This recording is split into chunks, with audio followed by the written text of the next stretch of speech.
Está detenido. Sí, no se preocupe, es para darle la entrada. Muy buenas tardes. Buenas tardes en Cuba. Son ahora mismo, creo, si no me equivoco, las 3 de la tarde con 17 minutos, o 2:17, más o menos por ahí. Estamos en Inglaterra y hoy tengo un invitado muy especial, una persona que levanta pasiones allá donde vaya. Además, fue una de las personas que estuvo en 2016 con el expresidente Barack Obama.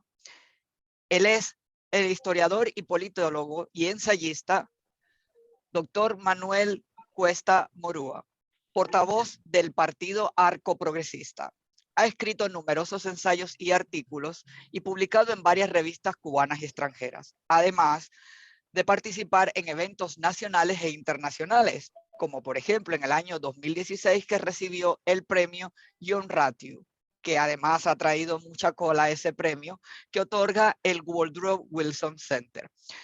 El profesor comienza su activismo, según tengo entendido, por ahí por 1993. Comienza a trabajar en la Comisión de Derechos Humanos y Reconciliación Nacional, la más prestigiosa organización de las organizaciones que en ese momento, porque en Cuba no ha habido nunca realmente una organización de manera legal, hasta que en 1996 él es secretario general de la corriente socialista. O sea que el profesor, por lo que tenemos entendidos, él se considera al menos socialdemócrata. También ha participado en diferentes foros internacionales y entre ellos él ha conocido al líder de Voluntad Popular, de la plataforma regional Solidaridad Latinoamericana, y vamos a conocerlo. Aunque él ha dado varias entrevistas, por lo menos mi entrevista, yo me la he preparado lo mejor que he podido. Tengo muchísimas preguntas que hacerle. Y obviamente cuando veáis este video en los próximos días, sin duda alguna, tendremos muchísimas preguntas que hacerles al profesor. Sin más preámbulos, vamos a darle a nuestro invitado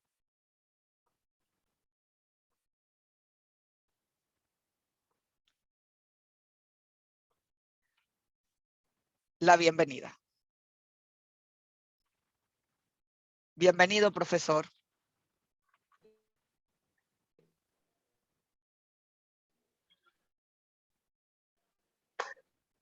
Sí, buenas tardes acá, buenas noches allá. No sé si me estás escuchando bien.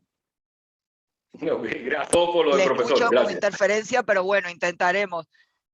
Oiga, eso es, cuando usted defiende el socialismo, recuerde que el socialismo no le deja un internet realmente válido, aunque lo tienen, desde Siboney y en Santiago de Cuba tienen el cable de internet, pero recuerde cuando defienda eso. Pero bueno, no vamos a empezar todavía en materia. Bienvenido, le agradezco profundamente que haya aceptado mi invitación. Era una entrevista que tenía muchas ganas de hacer y tengo muchísimas preguntas, y también si usted tiene alguna, yo estoy en la mayor disposición de contestarla. Así que sin más, voy a empezar con la primera pregunta que le hago a todo el mundo.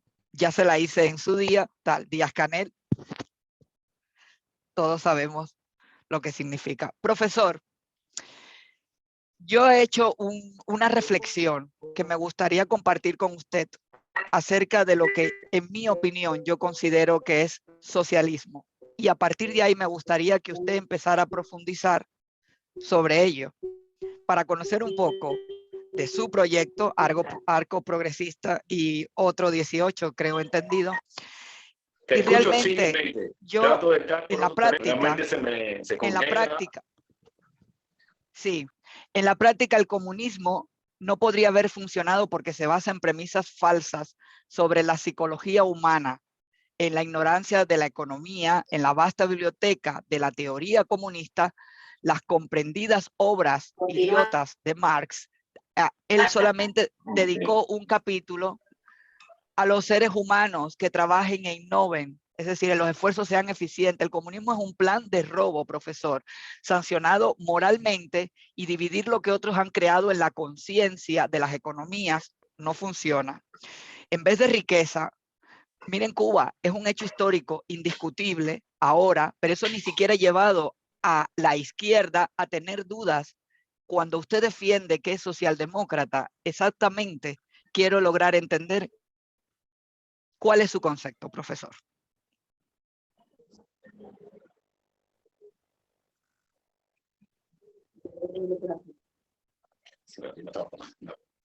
¿Cómo que no?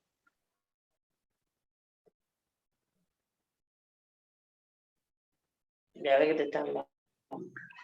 Sí, es que está muy mala la conexión. ¿Se oye ahora? Porque no Sí, voy a volver a escuché. repetirlo. Voy a repetir de nuevo lo que le he dicho. Mi concepto de comunismo es que no funcionó. Eso. El comunismo no funciona ni el socialismo. Podría nunca funcionar, porque se basa en premisas falsas de la psicología humana y la sociedad. En la vasta biblioteca de la teoría comunista y en todas, profesor, comprendidas obras de idiotas como Marx, hay un capítulo dedicado a la creación de la riqueza para hacer que los seres humanos trabajen e innoven, para lo que harán que sus esfuerzos sean eficientes. El comunismo es un plan de robo sancionado moralmente. Se trata de dividir lo que otros han creado. En consecuencia, las economías crean pobreza en vez de riqueza. Mire Cuba, porque es un hecho histórico que a día de hoy Cuba no funciona. Me gustaría la primera pregunta que le hago. ¿Es usted consciente cuando defiende la socialdemocracia en Cuba? ¿Usted sabe lo que significa defender eso? Y cómo el comunismo se subroga derechos sociales que en cualquier economía de mercado siguen funcionando y siguen protegiendo de alguna manera a los menos desfavorecidos?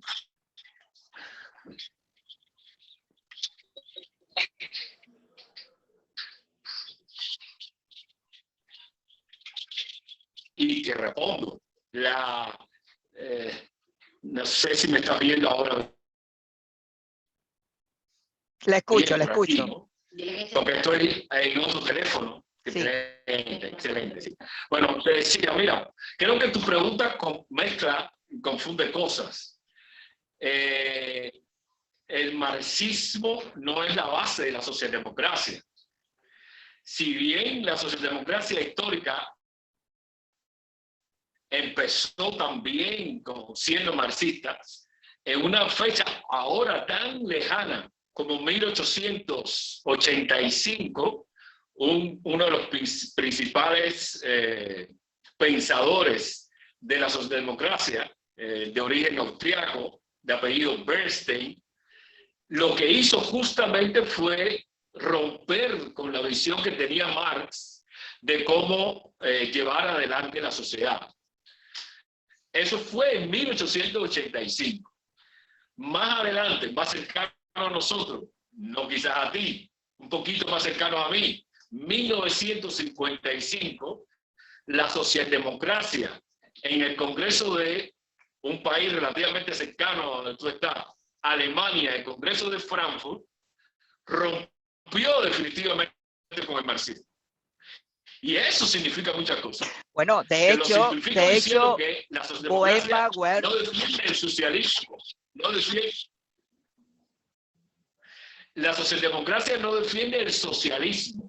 La socialdemocracia defiende la justicia social y la equidad, pero no pensar que la defensa de la justicia social y de la equidad es solo patrimonio del socialismo o del comunismo con el que tú avanzas. La socialdemocracia no defiende ni la construcción de una sociedad comunista, profesor, ni la construcción de una sociedad socialista. Adelante. Profesor, pero cuando usted habla de esto y ha tocado usted una escuela muy importante que es la alemana, a la cual yo he estudiado un poco. Mire, Boenbauer estuvo entre aquellos que vaticinaron que la solución era imposible en teoría del comunismo, porque había que abandonar la teoría del valor objetivo del trabajo de Marx, que sustentaba que en su formulación de la explotación y alienación económica, es enmascarada a través de mecanismos que yo creo que él pensó superestructurales y mezclaba religión, la moral, la cultura, el derecho. Obviamente, el precursor no fue Marx, ya había antes, pero obviamente Marx de hecho no termina El Capital. En el segundo volumen del Capital, él, que no lo termina él, que nunca sabremos si fue él o fue Engels, él hace una disertación al respecto. Yo le pregunto, en la teoría, los cubanos al final de cuentas cada día viven con escaseces, con problemas cotidianos que nada tienen que ver exactamente con quién gobierne o la política de la izquierda, porque el gobierno comunista cubano los tiene dormidos en que, bueno, lo de afuera es muy, muy, muy malo, aunque ya cada vez menos. Obviamente se ha quedado desenmascarado ese gobierno el 11 de julio. Pero cuando usted coge, yo me he estado leyendo un poco su libro, y cuando usted hace declaraciones como que de alguna manera hay que negociar con la dictadura cubana, ¿qué tipo de negociación habría que tener con esa dictadura que no entiende de razones? Sí, claro. Una negociación que parta de las siguientes, para decirlo como lo dice un amigo mío, de las siguientes líneas rojas. Una negociación que parta de la liberación de los presos políticos y de las prisioneras políticas. Eso es una línea roja. La negociación tiene que tener claramente esa línea roja. Una segunda línea roja, importantísima, una despenalización de la opinión y del disenso. No se puede seguir en ningún caso maltratando, encarcelando, enjuiciando, haciéndole actos de repudio a aquellos que piensan diferente. Segunda línea roja. Tercera línea roja. Abrir un proceso claro hacia elecciones democráticas, libres y justas. Estas son las tres líneas rojas sobre las cuales se asienta cualquier negociación que tú puedas haber leído en mi libro o en cualquier declaración, no con el gobierno actual, sino con cualquier gobierno en cualquier lugar del mundo. No puede haber, repito, presos políticos, no puede haber penalización, castigo de la opinión ajena, y tiene que haber un claro itinerario hacia elecciones libres, democráticas, justas y pluralistas. Sobre esa base, nosotros siempre hemos hablado de negociación, que es distinto al diálogo, por cierto, porque el diálogo es una cosa y la negociación es otra. El diálogo es abrir la posibilidad. Pero cuando usted habla de negociación, sin tener nadie. Pero profesor, pero cuando usted dice negociación, con quien ya tiene poder. ¿Con quién hay que negociar y quién negocia? ¿Quiénes son las personas que podrían encargarse? Porque obviamente en Cuba no hay partidos políticos. ¿Quién es el que abre esa olla de negociación? ¿Con quién se negocia? ¿Con Díaz-Canel, que mandó al pueblo a reprimir al otro pueblo? No, al final, bueno, si continúa la represión, si continúan los actos de repudio, si continúa la violencia, por supuesto no hay nada que negociar, no hay nada que dialogar. Cuando hablamos de dialogar o negociación, lo hacemos sobre esas premisas claras. No tiene que haber liberación de los presos políticos, por supuesto cese de la represión, tiene que haber despenalización del disenso, de la opinión contraria, y tiene que haber un claro itinerario hacia eso. Sobre esa base se negocia con quien esté en el poder. Si no se respetan esas premisas, por supuesto no hay posibilidad de diálogo absolutamente ninguna. Y sobre todo en el caso cubano, por mis razones fundamentales. Porque si en otros lugares la base de poder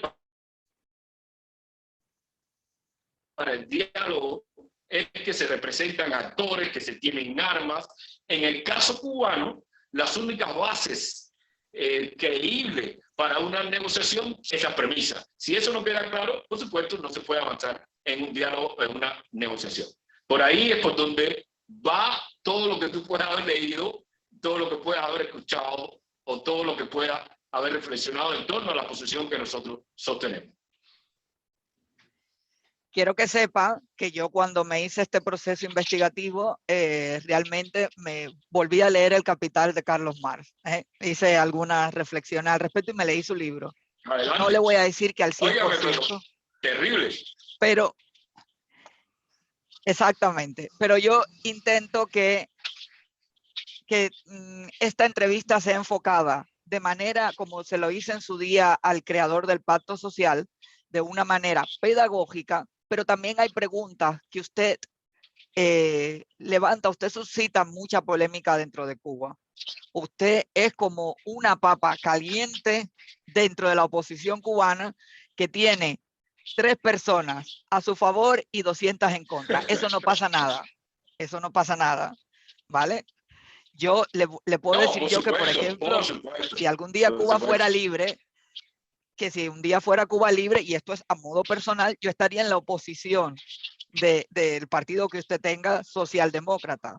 Pero eso no hace, a mí cuando han sabido de esta entrevista, lo primero que me han dicho es cómo tú coges y entrevistas a un comunista, a uno que entrega la seguridad del Estado cubano, no sé, cosas.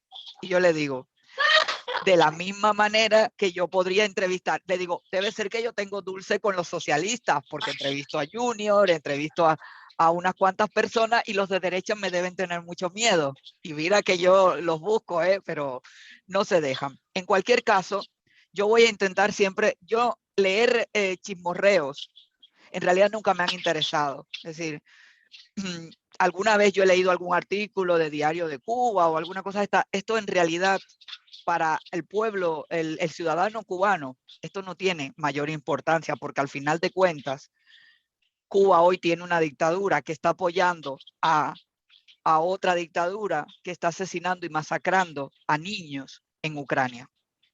A niños. Y Rusia está mandando soldados niños a la muerte segura. Yo tengo las fotos, las imágenes son espeluznantes, se las mandé a su colaboradora y aquello es terrible. Bien, usted ha estado es una persona que además ha estado realmente detenido por la seguridad del Estado cubano, que ha estado vejado por la seguridad del Estado cubano. Cuénteme un poco cuando surge la idea de Otro 18, el proyecto activista que pedía una nueva reforma electoral, leyes, partidos políticos, democracia en Cuba. Entonces, ¿cómo surge esto? De Otro 18, vamos a unar esfuerzos. Ustedes buscaron una mancomunidad con todos los partidos que no son partidos opositores, porque al final de cuentas en Cuba no hay partidos. Serían asociaciones, plataformas ciudadanas, pero partidos como tal, con tal, a día de hoy, lamentablemente, no hay en Cuba. Entonces, cuando ustedes crean la plataforma y usted ya sabiendo los antecedentes de Payá, que logró sus firmas y no logró entrar en el Parlamento esa ley, surge Otro 18. Sí, mira, 2 cosas fundamentales para explicarlo de Otro 18. Primero, en política las opciones son reducidas. A pesar de lo que diga la retórica y el ruido mundanal en las redes sociales, la política se reduce exclusivamente a estas 3 opciones que te voy a dar. 1, diálogo. 2, una lucha armada. 3, el uso de las instituciones. A lo sumo, uno puede combinar estas opciones de cambio político y decir, diálogo por aquí, presiono por allá y utilizo la fuerza por acá. Es una combinación que tiene que ser estratégicamente seria. Pero en todo caso se reducen a estas opciones. Por el medio, por supuesto, la rebelión popular, las manifestaciones, que por cierto casi nunca llevan a un proceso de cambio democrático, como se demostró en el Medio Oriente. Dicho esto, y ahí voy un poquito más adelante con la vía birmana, pero todavía no se me adelanta. Nosotros siempre hemos creído que el camino legal permiten varias cosas que son fundamentales.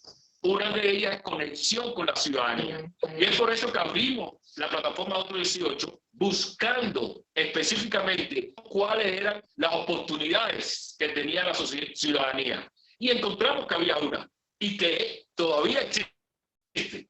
Y es justamente la de utilizar la ley para que los ciudadanos pudieran presentarse en el nivel inferior, en el nivel local, nivel municipal, como candidatos independientes. Y a partir de ahí, pues abrí un proceso de juego político que iba acompañado de esto, de esta plataforma que estoy mostrando aquí, que es todo un análisis de cómo de la ley a la ley se puede ir estableciendo un proceso institucional de cambio y empoderamiento ciudadano para llegar a la democracia, a las elecciones libres y a las elecciones justas, por un camino legal. El fracaso, entre comillas, del proyecto Varela no invalida una vía. Las vías se validan a partir de las circunstancias específicas, porque al final del día, todo el mundo, después de la guerra, termina conversando, lo cual significa que hay varios caminos para llegar a la misma mesa: el camino de la muerte o el camino racional de utilizar las instituciones y llamar a la razón para que las cosas se abran. Así subió Otro 18 y tuvo justamente una respuesta de el gobierno cubano, una respuesta dura. Primero, la detención de muchos de los activistas. Segundo, la búsqueda desenfrenada de cerrar las vías o las brechas, como ellos lo entendían, para que en el futuro nadie se pudiera presentar. Tercero, actos de repudio o de asesinato moral de los que están animando esta opción. Pero lo fundamental que se demostró es que la ciudadanía encontró en Otro 18 una opción, para decirlo con un lenguaje mucho más llano, una opción para reducir el costo de la represión utilizando la propia legalidad que establece el gobierno cubano. Y eso se demostró como una vía interesante, que no necesariamente tiene que tener éxito inmediatamente, porque otra de las cosas de Otro 18 es pensar la política como proceso. Nosotros los cubanos tenemos una mente en todos los sectores, derecha e izquierda, una mente revolucionaria. La mente revolucionaria hace dos cosas: una, intransigencia con el adversario, y dos, querer obtener resultados políticos ya, ahora, mañana mismo. La política es un proceso. Y nosotros, con Otro 18, lo que intentamos era empezar a abrir ese proceso para legitimar a las opciones democráticas dentro del país, desde la ley, reduciendo el costo de la represión y ofreciéndole a la ciudadanía una plataforma cierta en la cual pudiera identificarse y decir: por aquí es un camino posible. Esto sin criticar a las otras vías. Esto sin excluir absolutamente a nadie que quiera optar por otra alternativa de cambio político y cambio democrático. Así subió Otro 18. Y en esto le hago una pregunta. Y en una de la ley se puede llegar a la ley. Y aquí le hago una pregunta, profesor. Esto que usted acaba de decir, en la política, yo que he estado en política española, sé perfectamente de lo que me hablan. Es decir, no soy, pero todo el mundo en Cuba no han tenido esa oportunidad. Y no me gusta generalizar. Ya el pueblo cubano está bastante informado. Tienen internet, la gran mayoría. Es verdad que en el campo, en algunas zonas no hay, tal, qué sé yo, pero la gente oye y manda a decir. Eso es una realidad. Pero usted, si el pueblo cubano se alza en armas, oiga bien, el pueblo cubano no tiene armas en Cuba, porque si algo hicieron bien, mira, Fidel sabía una cosa muy claramente. Dos cosas. Primero, Fidel Castro como persona impresionaba. Yo lo conocí en 2 ocasiones y realmente impresionaba como persona cuando tú lo tenías delante. En segundo lugar, si el pueblo decide, vamos a hacer cócteles molotov, vamos a lanzarnos en la calle, vamos a estar como tendría que estar cada día defendiendo que no tienen leche los niños, ¿eh? Porque por un lado la política está muy bien, pero la política no puede ni debe resolver los problemas de los ciudadanos. El gobierno debe ser lo más descentralizado posible, ¿no? Y a su vez, ¿no? Por supuesto, tener estamentos sociales, es decir, a mí muchas personas me llaman, no, pero coño, es que aquí la salud pública, digo, bueno, pues es que tú tienes un baño lleno de porquería, y aquí, usted que ha estado en España lo sabe, la seguridad social que la tiene todo el mundo, obviamente no es gratis, nada en el mundo es gratis, ni allí, ni en Cuba, ni aquí, nada de eso es gratis, pero ya el pueblo, ya el ciudadano cubano que vive en Cuba, el que vive afuera, obviamente, muchos de ellos viven muy bien esa situación, viven esa realidad maravillosamente porque se van a Miami, se vienen a Europa, se llevan paqueterías para lucrarse con el sufrimiento y con las necesidades de los cubanos que viven allí. Entonces yo le pregunto, usted como ciudadano cubano, como político, usted coge y se lanza al pueblo a la calle en armas, hacen barricadas, Centro Habana, que yo siempre he dicho que el mejor congreso tienen que hacerlo no los opositores fuera, sino ahí en Centro Habana, allá en el cerro, en donde hay realmente necesidades. ¿Usted apoyaría eso? Claro. Porque eso también forma parte de la decisión No, yo la soberana de los violencia, ciudadanos. por supuesto, y la respetaría, la respetaría. De hecho, la Declaración Universal de Derechos Humanos al final cierra diciendo todo esto para que el pueblo cubano o los pueblos no se vean en la necesidad de apelar al último recurso de la rebelión. Con eso te quiero decir que yo respeto la decisión que pueden tomar determinados grupos.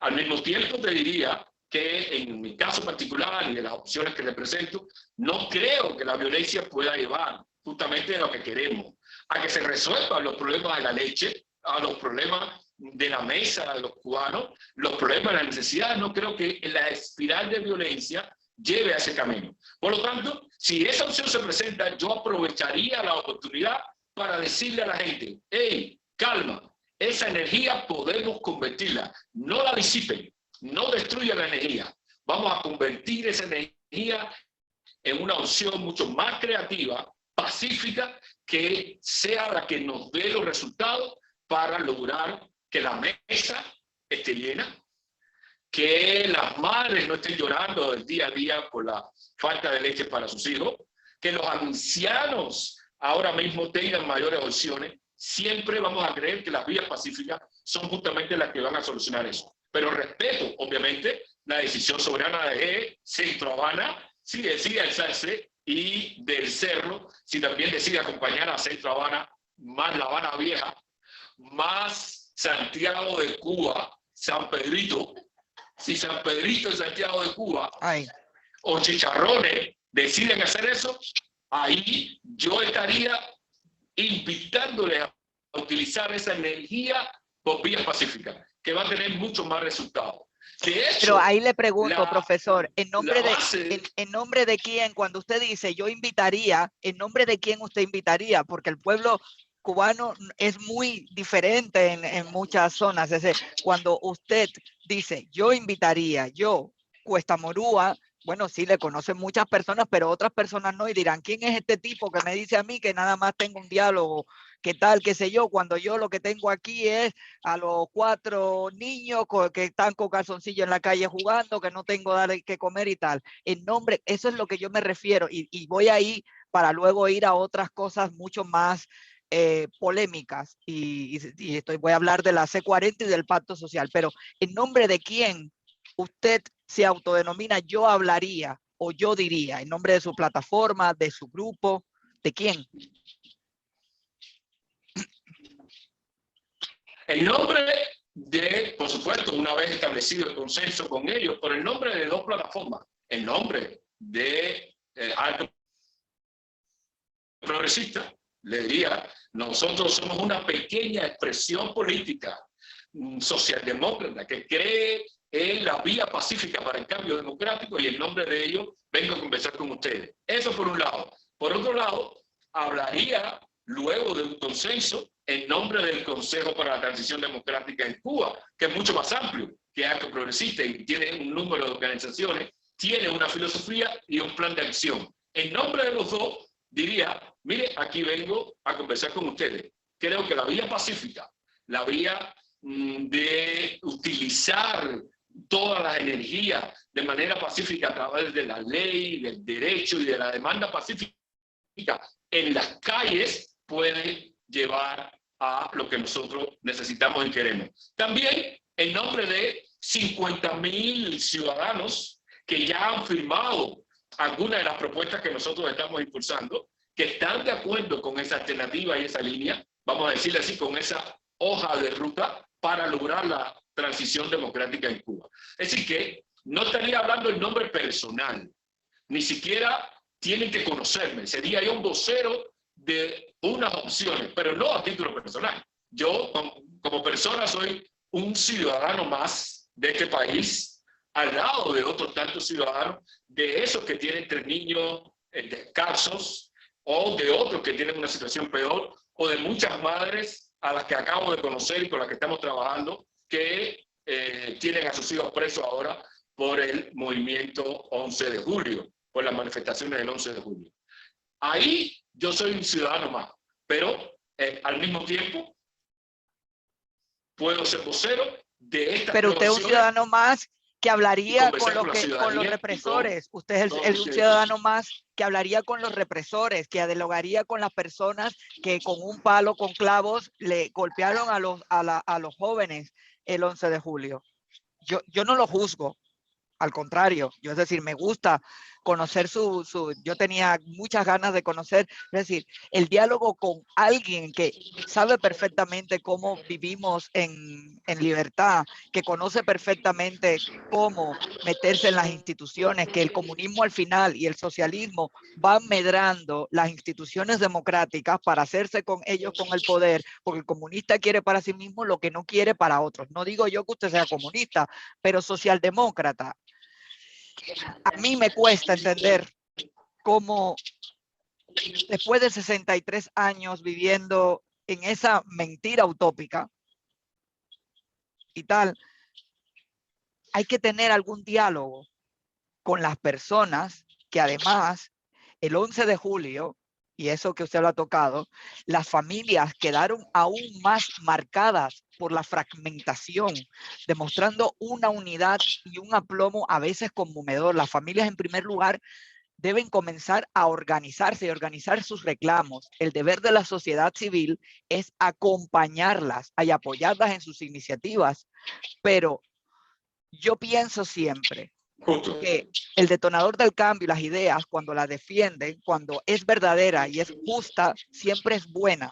Lo que pasa es que nosotros tenemos, y cuando digo nosotros, yo como persona y usted como político también, porque para mí usted es un político, usted ha estado en la caliente en muchos sentidos. Entonces, por lo tanto, yo con usted me ando, los políticos hay que andarse con pie de plomo. Eso está claro. Es decir, sí, cuando esta fragmentación hay en la sociedad y usted dice, bueno, hay que hacer un tipo de diálogo con personas que no quieren el diálogo, porque aparte están aterradas y tienen miedo de que en el momento en que eso inevitablemente caiga, la venganza, si algo conocía Fidel Castro era perfectamente cómo dividir a los cubanos. Él lo aprendió desde el Partido Ortodoxo, desde cuando fue a Colombia y todo eso, y él conocía perfectamente bien a su gente.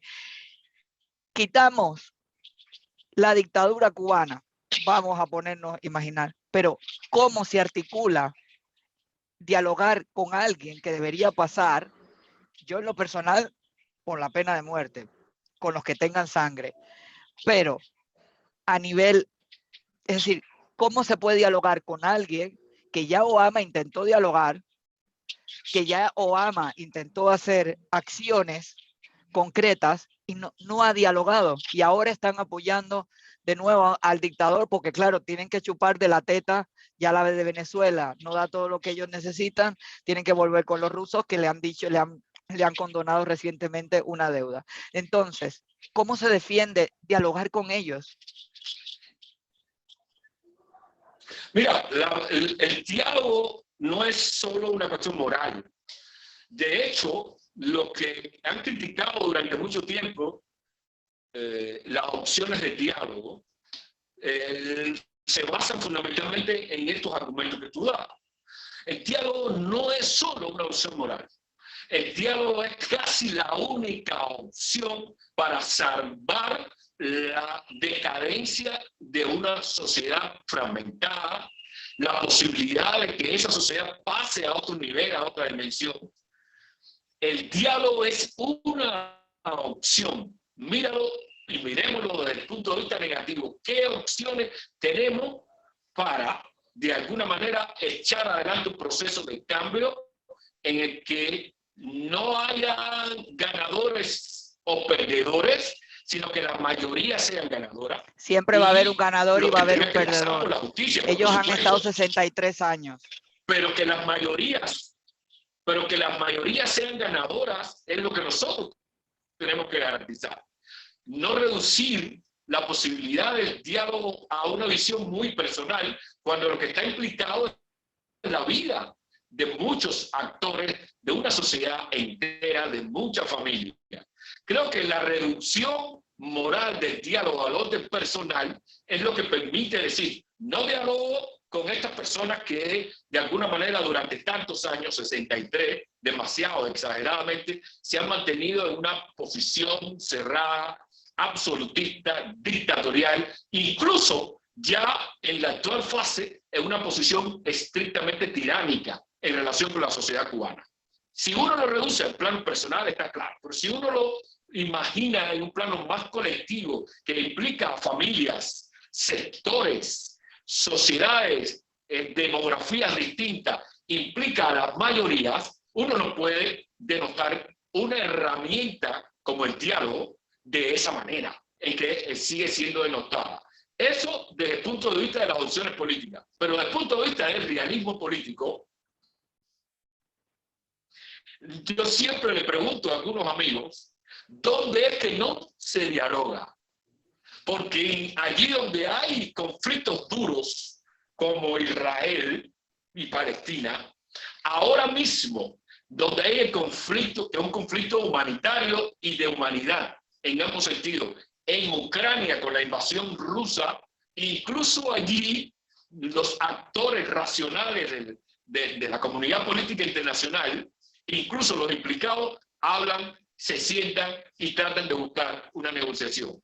¿Cómo es que los cubanos, que no hemos tenido la experiencia de cómo se maneja la política global, echamos la opción del diálogo con la cuneta, así con esa facilidad, sin entender realmente cómo está funcionando la política global y cómo funciona la política, ya sea en los países o ya sea en sectores o en regiones del mundo?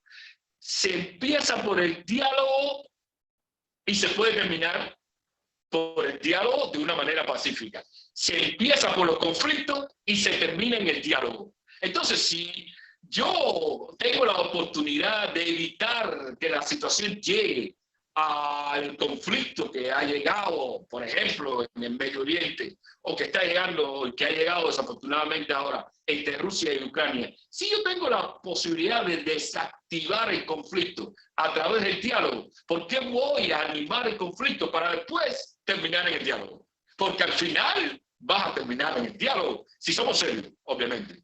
Si lo reducimos todo al juego moral de la intransigencia cubana, porque lo que está funcionando aquí es la intransigencia histórica de los cubanos, desde España hasta ahora. Si lo que funciona es la intransigencia y no la política, bueno, lo entendemos. Pero si obtenemos las experiencias de cómo funciona la política en el mundo, y en esto quiero incluir a Nelson Mandela y su diálogo con de Klerk, cuando se sale del apartheid en Sudáfrica, que fue brutal para la mayoría, y terminaron en una mesa de diálogo, de negociación. Si tenemos toda esa experiencia, ¿por qué los cubanos de pronto decimos no al diálogo? Así de una manera tan sencilla, independientemente de que los actores del poder pueden o no gustarme. A mí no me gusta ninguno, en el plano personal. Incluso no tienen cabeza política, que es una cosa que por lo menos tenía Fidel Castro.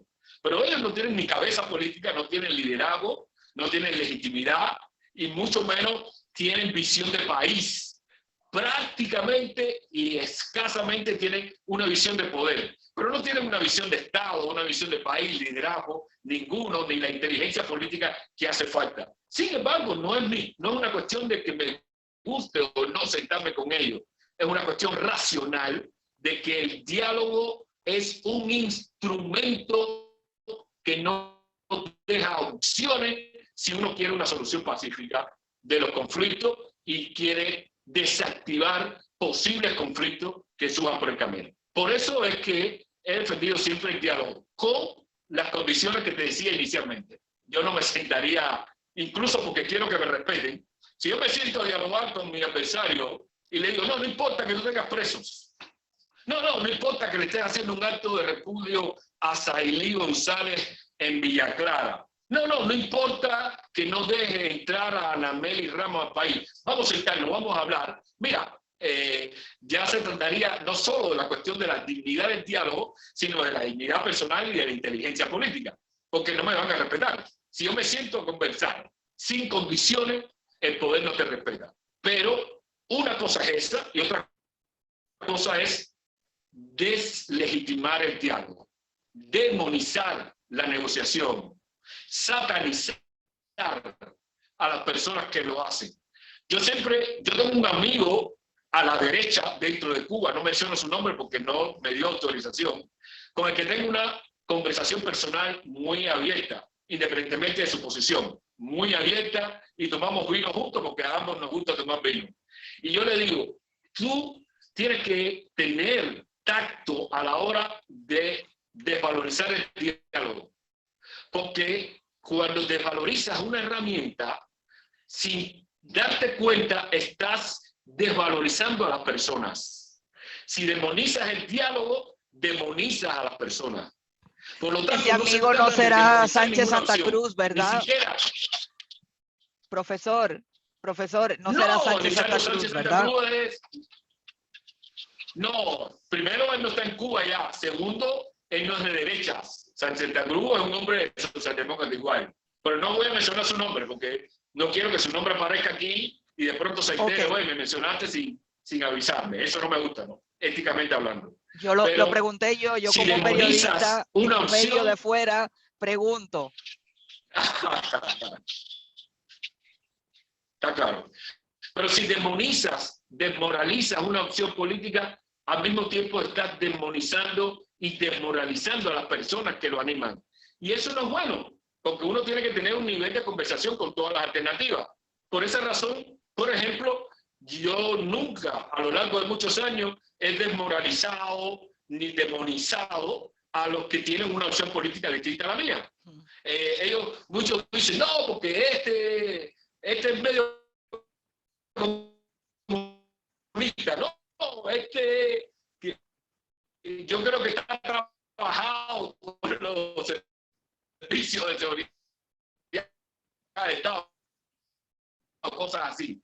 Yo le digo, bueno, debe tener cuidado con eso, porque tú no tienes información. Trato de buscar otra vía para tratar de llevar el diálogo y la relación a otro lado.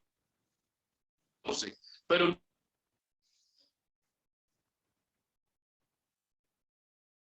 nunca ni demonizo, ni desmoralizo, ni siquiera lo que dicen hay que invadir a Cuba. Lo que hay que hacer es armar los americanos y el ejército y los ejércitos posibles, desembarcar allí y invadir el país. Mire, ni siquiera a ese tipo de los americanos, usted lo sabe perfectamente, usted tiene línea directa con la Casa Blanca, según me dice, y por lo tanto usted sabe perfectamente. Ahora hay un grupo, oiga esto yo me quedé y le quería comentar, que quiere establecer un consejo con presidente de gobierno y todo en la base naval de Guantánamo. Yo cuando lo oí aquello, casi la cabeza se me revienta. O sea, una de las cosas que yo creo, o sea, para que me quede claro, profesor, y a nuestros que me están haciendo preguntas aquí, ¿usted sí o no apoya un levantamiento armado nacional dentro de Cuba? ¿Sí o no? Eso me lo ha preguntado ahora una persona aquí.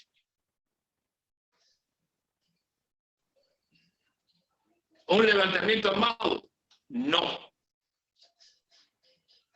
Si se produce, perfecto. bueno, se produjo, pero apoyar. Sí, usted no lo apoya. Bien, cuando usted habla, yo tengo entendido, y no sé, a lo mejor usted me puede corregir al respecto, que Obama le ofreció, cuando estaba en aquella reunión, yo tengo las fotos y tal, la opción birmana. Yo me he comunicado con periodistas en Birmania, que además aquí tengo los correos, y me dice, antes nosotros estábamos en el exilio, ahora tenemos algún que otro periódico con más de 20 reporteros y una pequeña sala en el edificio, pero no te equivoques. No supongamos que de alguna manera hemos obtenido a través de Yu Sun-yun, la que fue presidenta, ningún poder en Birmania.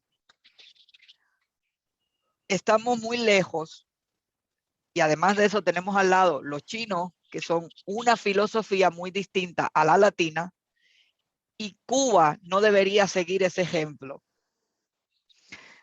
Nosotros, además, sabemos muy bien los trucos que utilizaron los militares birmanos para mantenerse todavía en el poder cuando se suponía que había elecciones. Esto fue lo que le propuso Obama.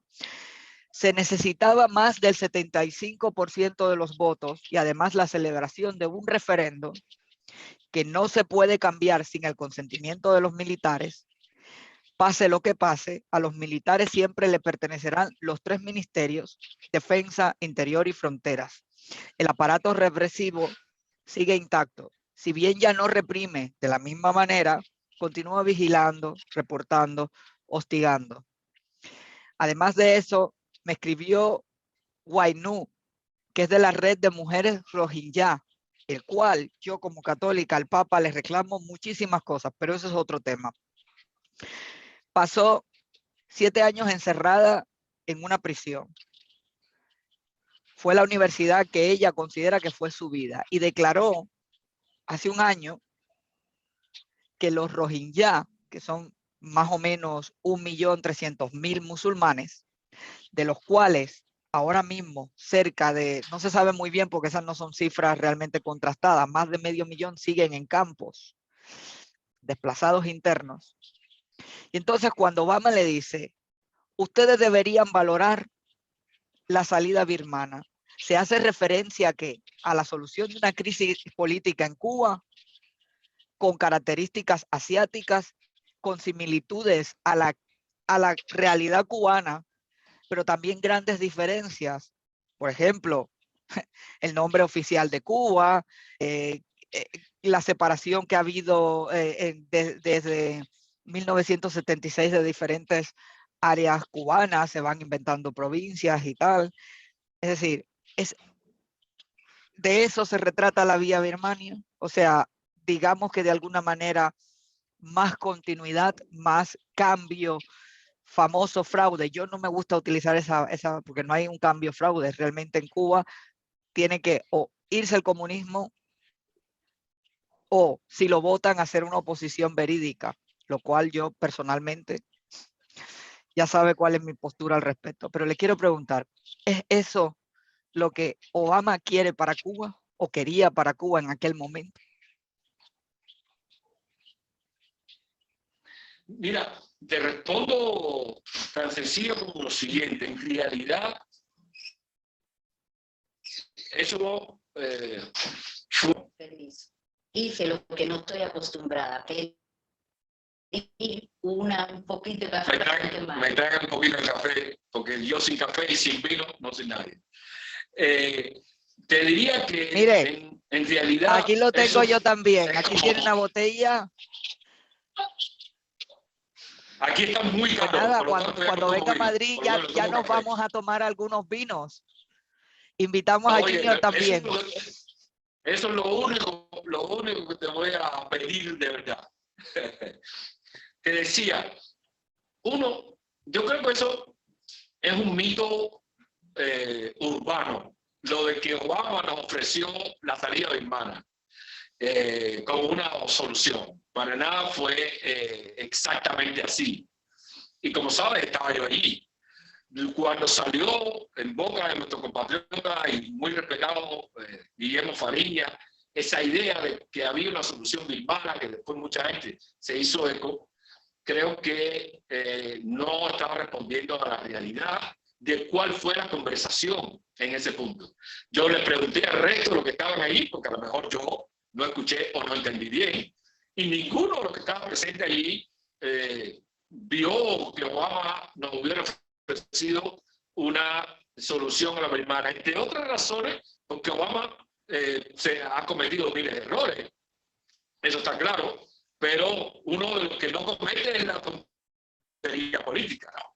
Y habría sido tonto a un grupo que le estaba recibiendo en la embajada americana decirle, miren, la solución que tengo para ustedes es esta. Birmania sale a reducir en la conversación porque se está hablando de si se dialoga o no con los que están en el poder. Obama defendía y defiende la idea, que además la tienen fundamentada incluso teóricamente, de que acercarse al adversario es mejor que tener una confrontación con el adversario, y que a través de la conversación se puede adelantar determinados cambios, de determinadas transformaciones. Y claro, pone a Birmania como ejemplo de lo que Estados Unidos estaba haciendo. Pero en ningún momento dijo, esta es la solución o la opción que nosotros le estamos proponiendo a ustedes los cubanos. Es en esa circunstancia en la que sale el ejemplo de Birmania. Si se dialoga o no con el adversario, si se dialoga o no con el enemigo. De hecho, hay un libro famoso de uno de los gurús teóricos de las relaciones internacionales, profesor de Georgetown en Washington, que hizo un libro justamente diciendo, no recuerdo el título, pero justamente diciendo, la tesis es que es mejor dialogar con el enemigo y que se puede convertir al enemigo a través del diálogo. Así sale el ejemplo de Birmania, pero no como ejemplo para que nosotros lo siguiéramos, en ningún caso. Ahora, respondo a la segunda parte de tu pregunta. Está claro que esa no es la solución para Cuba. La salida, si hubiera un modelo birmano de transición, yo no creo que nadie ha teorizado un modelo birmano de transición, porque eso es algo que se armó a partir del realismo, de la realidad, y vamos a ver cómo avanzamos aquí con estos militares que tienen el control absoluto, pero no es un modelo de transición en ningún caso. Pero si existiera uno, no sería para Cuba, por las diferencias que tú pones, diferencias culturales, la localización regional en la que se encuentran Cuba y Birmania, la tradición cultural, eso es muy importante, el poder real que tienen los militares en uno y otro lugar. Es decir, hay una serie de diferencias que no aconsejarían en ningún caso utilizar una salida birmana. Mi pregunta, si existiera ese modelo, es que nunca optaría por una salida birmana. En todo caso, y fundamentalmente, porque mi opción es básicamente civil. Lo que nosotros tratamos de hacer es de que los ciudadanos se empoderen en la acción civil y cívica y generen la presión necesaria para obligar al régimen a hacer los cambios que se necesitan. El 11 de julio fue la mejor prueba de eso, de que el empoderamiento civil, la acción cívica, las manifestaciones de la gente son las que pueden llevar a la presión necesaria. Y en ese sentido, esa ha sido siempre la alternativa que nosotros hemos pensado para Cuba, pero nunca una salida birmana, que yo creo que mi amigo y compatriota Fariña exageró a partir de que tenía ya una cierta... Que le voy a decir que lo vi recientemente, que lo vi en muy buena compañía en Madrid, lo vi personalmente, lo vi en Atocha hace muy poquito, o sea, hace 4 días, profesor, ¿vale? Y tal. Bien, a mí me ha quedado claro que por lo menos usted, lo que es la... Sí, no. Yo en lo personal, mire, yo a la diferencia de las personas reaccionarias que me atacan o que atacan a un opositor o tal por una posición, conmigo no tienen cabida. Es decir, a mí nadie me tiene que decir, ni nadie me tiene que convencer de lo que yo pienso, pero eso no significa que yo sea una persona maleducada y sobre todo una persona que no aprenda a sumar. Incluso de los socialistas hay que aprender, lo que no hay que hacer, pero hay que aprenderlo, y hay que hacer lo que conocer dicen bien los la socialistas, historia. pero hay que aprender de ellos. Bueno, exacto, pero hay que aprender de ellos, sí, porque es decir, mire, aquí por ejemplo en Inglaterra, y usted lo sabe perfectamente, los laboristas serían la derecha más a la derecha en España, por así decirlo. Aquí no son realmente socialistas o muchos no. Pero bueno, aquí yo voy a otro tema que lo he dejado casi para el final porque en realidad yo quería oír el profesor, o sea, el proyecto, el por qué. Pero ahora le tengo que hacer preguntas obligadas. La primera de ellas es, Adelante. hay un grupo que se dedica en los space a defender acérrimamente la C40. Y ellos dicen que la manera en que cuando lleguen al poder, oiga bien, lleguen al poder, es que a la C40 no hay que debatirla, simplemente para ajustar el hilo constitucional hay que ponerla Pepe Timbales, o por lo menos eso es lo que hacen ver. Pero aparte de eso, ellos dicen, y es una de las preguntas que le quería hacer, que cuando lleguen, se cae la dictadura, tal, al día siguiente hay que poner un gobierno provisional, que yo me imagino que ellos habrán tenido en cuenta que no hay garantías constitucionales, que no hay jueces constitucionales, que la C40 además determina que un juez constitucional tiene que tener 10 años de haber ejercido en Cuba, una cosa que lleva 80 años en un cajón, que votaron y que no fue nada moderna, tiene cosas que serán, pues sí, normales, básicas y tal, pero que no en realidad, en mi opinión personal, que me la he leído. Entonces, ¿qué jueces serán aquellos que garanticen la continuidad de eso? Sí, además, la Constitución propiamente dice que tienen que ser de carrera o por lo menos conocidos de carrera en Cuba 10 años. Los jueces que están ahora en el Minjust condenando a los niños a 27 años, a los presos políticos, simplemente por salir a la calle, no los que utilizaron violencia, que también la violencia forma parte de algo válido. A mí lo que no estuve de acuerdo en el 11 fue con destrozar ciertas cosas del patrimonio, ese tipo de violencia innecesaria, que a mí me parece bien, pero que yo considero que no ayuda a la causa cubana porque de cara al exterior es horrible. Entonces, los de la C40 dicen que el día siguiente habría que hacer una constituyente, que ellos tendrían que encontrar los trucos para que solo estuvieran los partidos afines a su interés y que el censo, cuando yo les pregunté, pero bueno, ¿me podéis decir qué tipo de censo va? El de la libreta de abastecimiento, que escriben a mano.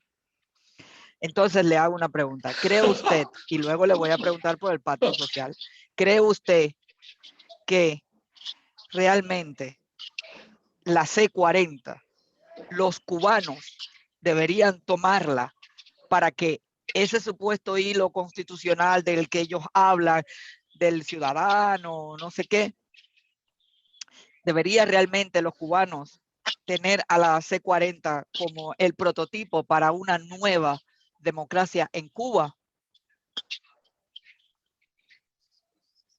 Yo creo que no. Creo que lo que Cuba estaría necesitando es una nueva o una constituyente que parta de cero y que tome toda la tradición, todo su legado constitucional como referencia para llegar a una nueva constitución. Es lo que yo creo que debe pasar. Y en eso la constitución del 40 puede ser una fuente de precedente importante, como puede ser la constitución de 1901, como pueden ser todos los instrumentos legales, constitucionales que ha tenido la República de Cuba. Pero para el futuro, creo que lo que se debe abogar es por una nueva constitución que contenga y que capture a las nuevas generaciones de cubanos dentro y fuera del país. Y a partir de ahí, de un debate, una discusión, una conversación general, con gente que conozca de procesos constitucionales, pues se llegue a una constitución moderna, democrática, inclusiva, que tenga en Y cuenta que no esté los grabada sobre desarrollos piedra. constitucionales que Las hay en el mundo. constituciones las constituciones deben moldearse, deben cambiarse, deben ser dinámicas. Eso de tener una constitución sobre una piedra basándonos en la norteamericana, yo digo, bueno, sí, para ellos le funciona, es perfecta. Yo estoy a favor de muchas cosas de los padres fundadores norteamericanos, a mí me encanta, pero también hay cosas que yo considero que las constituciones, además, tenemos que quitarnos ya ese mito de que una constitución es como la carta magna inmodificable, donde necesitamos las quintas partes o utilizar la ley del Congreso, refiriendo a España, donde necesita 3/4 partes para poder modificar algún artículo y tal. Es decir, las constituciones tienen que ser movibles, cambiables, es decir, deben ser, aquí en Inglaterra no hay constitución, hay un conjunto de leyes y no va mal, y no va mal. Y en mi segunda pregunta, aprovechando el preámbulo, el pacto social. Yo personalmente me gustan muchas cosas del pacto social, de la C40 ya le puedo decir que yo estoy totalmente en contra, por muchísimas razones, empezando porque Batista fue una de las personas que estuvo pendiente y ahí las manos de los socialistas estuvieron metidas ahí a tope. Por mucho que ahora le edulcoren y pongan a Batista como que fue aquí un santo de la emoción. Además de eso, Batista fue un criminal y un asesino. Y ya está. Y esto, el que diga lo contrario, pues bueno, mira, ya me habrán puesto en los comunistas. El pacto social, que yo he tenido la oportunidad de hablar con Faisel Iglesias, lo he entrevistado en varias ocasiones, aboga porque el ciudadano sea su propio líder. Esto es muy basado en las leyes suizas que cada 6 meses el presidente o el ministro, ¿no? Tiene que rendir cuentas y se puede retirar inamovible.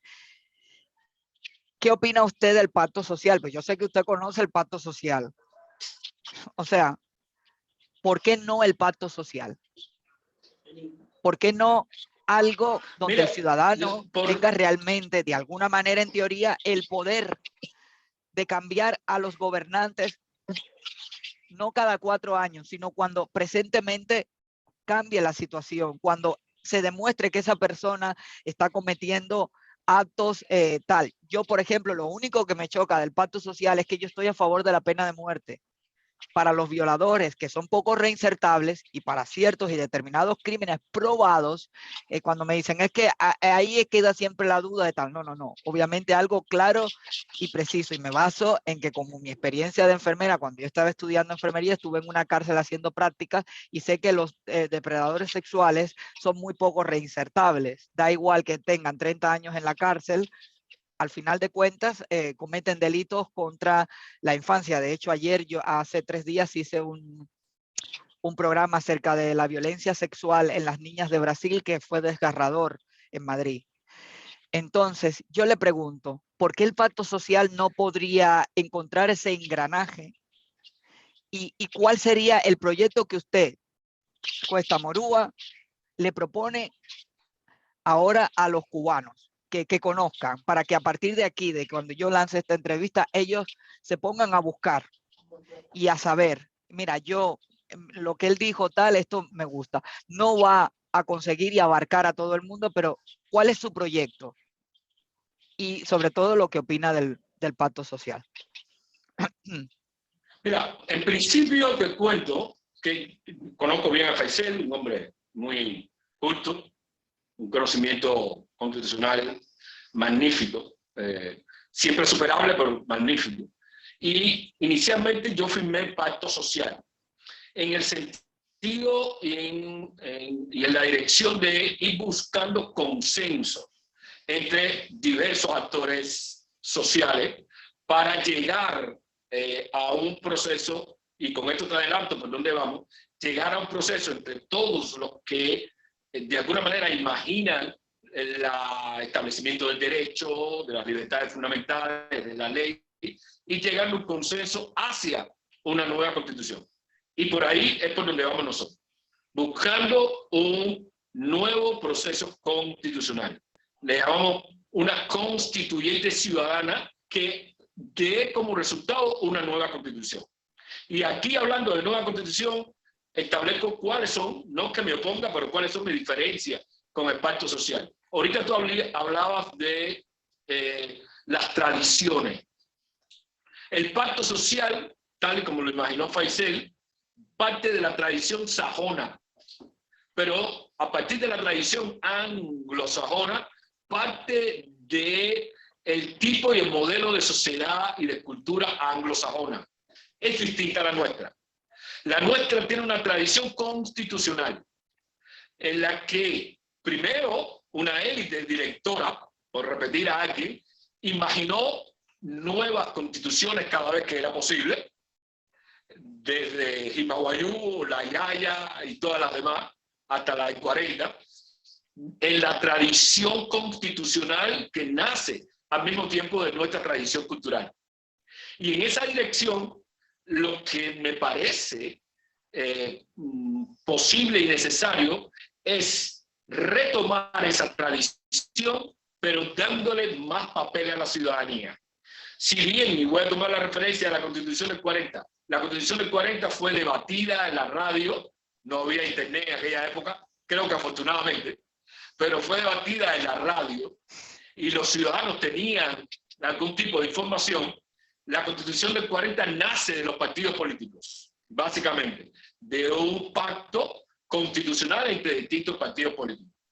Yo creo que la tradición constitucional cubana debe llenarse ahora con la participación de la ciudadanía hacia una nueva constitución. Porque ciertamente los intentos de introducir la tradición franco-latina y romana en los países anglosajones no dio resultado. Hubo experiencias por ahí.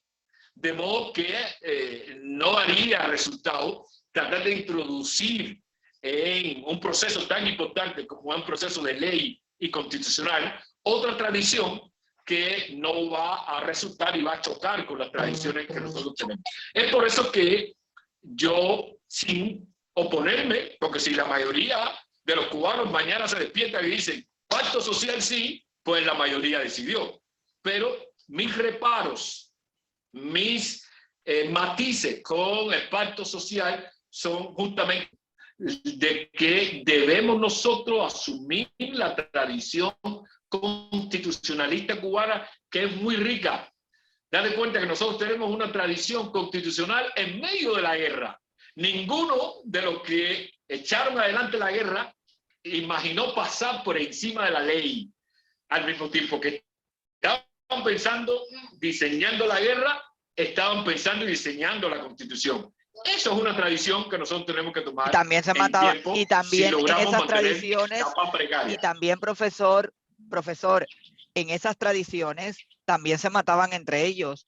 Y yo voy a decirle una de las que yo siempre tengo como tal. Primero, a Agramonte lo abandonaron en Camagüey por su manera regionalista, lo abandonaron.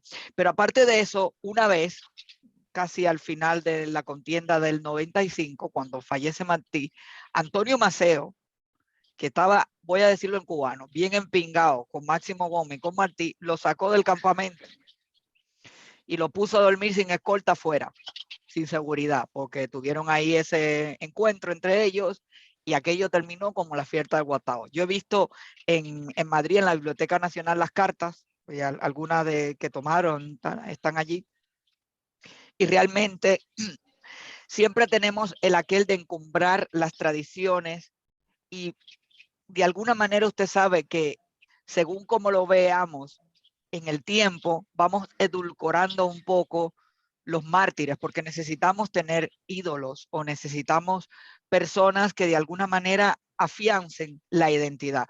Mire, esto es un tema que yo, la última vez que estuve en Cuba y mi esposo también estuvo, yo lo hablaba mucho. ¿Por qué Antonio Maceo cada vez, tanto en los papeles del banco como en las pinturas que yo vi en Santiago de Cuba, es más blanco? Cada vez lo han blanqueado más, cada vez han arrancado quién era Antonio Maceo. Y en ese sentido, a la vez, han encumbrado a personas que fueron seres humanos. Antonio Maceo dejó un montón de hijos en Costa Rica también. porque yo fui a Limón y allí todavía hay generaciones de personas. No fue precisamente tal. Pero ¿qué pasa? José Martí también tenía su manera, y por supuesto José Martí fue un pensador, un adelantado, pero también tenía sus cosas. Entonces, cuando hablamos y apelamos a la tradición, ¿por qué no tenemos una nueva Cuba donde obviamente no olvidemos a los caídos, sobre todo a los presos políticos, a los plantados, a las personas que realmente sufrieron? Porque ahora todo el mundo en la oposición dice, yo no firmé nada, yo no estuve diciendo consigna de José Martí, y se rasgan las vestiduras. Y iban cuando elían a todo eso con las cosas que yo veo las fotos. Yo nunca he dicho nada de eso. Está claro, está Yo claro. siempre he dicho que uno puede tener una manera de pensar un día y al día siguiente te puedes levantar y cambiar. Lo bueno de la democracia es que cada 4 años tú puedes cambiar a través de tu voto, que es tu poder ciudadano, aquello que no te guste o castigar a aquellos que no te gusten. A mí en lo personal, yo todavía sigo teniendo ínfulas dictatoriales, porque quien haya vivido en Cuba siempre lleva un Fidel Castro adentro. Y cuando ve 10 Yo no, partidos diferentes, no les gusta. ¿De acuerdo? yo Bueno, no. usted es la excepción en la regla. La excepción, cuéntame con la Pero excepción. seguramente, seguro tiene sus sesgos, porque al final de cuentas usted nació en el 62, usted nació dentro de Fidel Castro, entonces por lo tanto usted sabe de lo que estoy hablando, más que yo, probablemente. Entonces, cuando hacemos y hablamos y decimos hay que hacer, hay que cambiar con las consignas y tal, yo sigo pensando, las tradiciones o las constituciones, ¿por qué no tener a un ciudadano común que pueda ser? Yo en lo personal, en ese sentido, fíjese, aquí ya rezo lo anarquista. Yo creo en el empoderamiento ciudadano. Yo creo que los ciudadanos de a pie, de la calle, porque los políticos, incluso como usted, desconectan de la realidad, porque su realidad, al tener tantas ocupaciones, no puede, aunque abarquen, aunque reciban informaciones, aunque tal, ya no pueden tener esa misma información que el ciudadano común, porque incluso cuando usted, que es conocido en La Habana, que todo el mundo le ve, no le va a hablar de la misma manera, por bien o por mal. Si creen que usted es un chivatón o si creen que usted es un demócrata, no van a hablarle de la misma manera. Entonces los políticos olvidan un poco la realidad. ¿Por qué no? Yo vuelvo a decirle, yo he conocido el pacto social hace un mes y medio, pero a lo que yo voy, ¿por qué el ciudadano no puede ser el propio defensor de lo que yo creo que tiene que haber? Obviamente leyes. Yo creo que también no puede ser que la anarquía, porque obviamente en Cuba tiene que haber leyes, porque si en España, que ya tienen 40 años de democracia, se están matando ahora por un cadáver que lleva acartonado más de 40 años, imagínense en Cuba, que hay tanto odio, tanto resentimiento, y sobre todo en esos primeros momentos. Yo siempre digo, si algún día yo me quisiera presentar a algo en Cuba, no sería en ese primer gobierno, porque ese primer gobierno va a ser juzgado realmente y destrozado realmente por cualquiera que lo asuma. Con valentía hay que tener mucho valor y huevos de verdad y ovarios para entrar en ese primer gobierno postdemocrático en Cuba.